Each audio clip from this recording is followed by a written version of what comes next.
How would you define a global economic recession, and is this it? Hi, Jonathan and Mike.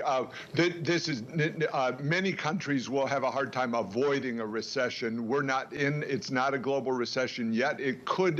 The downside risk is that it could be a global recession. One of the key variables is whether supply comes back online in order to add growth and slow down the inflation rate. But this is the sharpest slowdown in 80 years. That's from the 2021 rate, which was high because of the recovery from COVID, to what we're looking at now, 2.9% in 2022. That's a very sharp slowdown, and it's really hitting the poorer countries hard.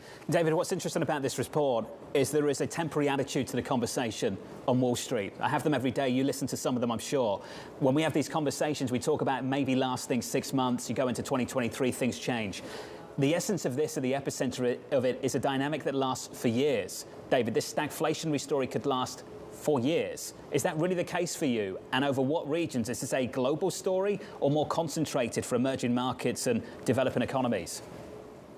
It's global, but it particularly hits the developing countries. There's a lot of inequality in the world. So the advanced economies, and particularly the people at the top in the advanced economies, have done very well over the last decade. So the reason that this is a prolonged risk for the world is that we're coming off of a very exceptionally low period of interest rates.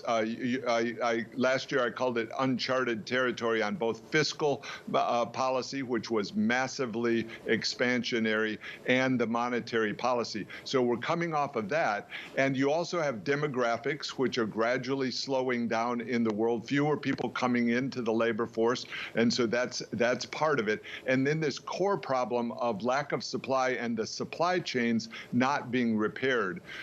One thing I'll add to this is energy is at the core of a lot of the supply. It's what makes fertilizer. It's what makes electricity. And there's as Russia is excluded from this, it means there's a big shortfall of energy, and it's not being made up for by new supply. David, as you've pointed out and we've talked about, we're going to see a massive wealth transfer from the commodity importers to the commodity exporters.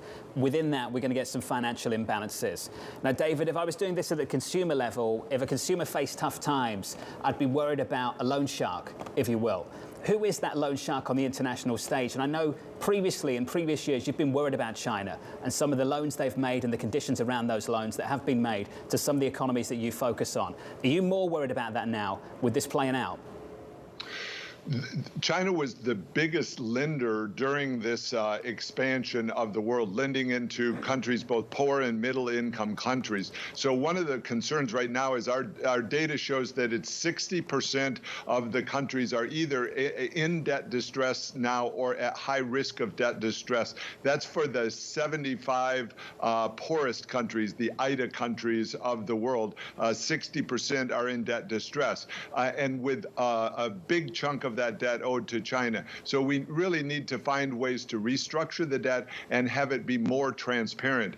You know, the contracts have been written in recent years with collateral clauses, with non-disclosure clauses, and so the countries, it's hard to engage the conversation. So we've really worked with China to have them engage in the conversation to do the debt restructurings for the countries that need it. Right now, though, the distress is spreading to the middle-income countries. And I want to come back to the first point, Jonathan, that Sure. It's imperative that there be more supply in the world, especially of energy. David, what's the likelihood of that happening anytime soon?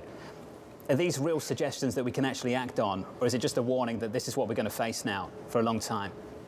There are immense amounts of available, you know, natural gas is a key component of fertilizer and of electricity, cleaner energy for electricity generation, and it's available. It just needs to be announced, and the markets are forward-looking. So if you announced an intention to have more supply now, it would affect prices immediately, but we've seen that that's not happening. Oil prices are way up, I don't know, today, $119 a barrel, and And so that's showing you that there haven't been announcements of supply, and I don't see that the governments are making steps on that.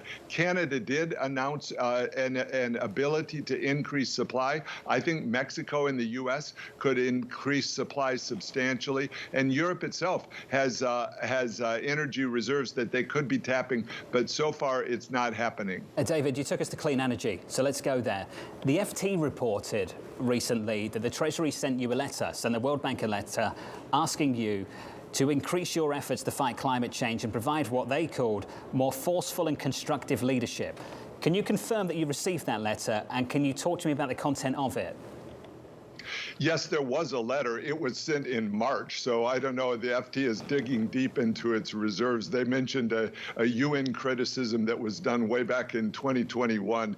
There's lots going on in the world that I think would be a better focus. The U.S. government has been strongly supportive of the World Bank and what we're doing here. That comes out at every meeting, and it shows in the support from the appropriations process of the U.S., the bipartisan nature of the support for the World Bank. The reason is because we're doing a lot on climate, and I wish the FT would ask what you're doing and what others are doing, and recognize the World Bank has a strong focus on actually reducing greenhouse gas emissions by countries and having impact through careful spending. There's been this big movement in the world just to spend more money and not worry about whether it's having any impact, and greenwashing.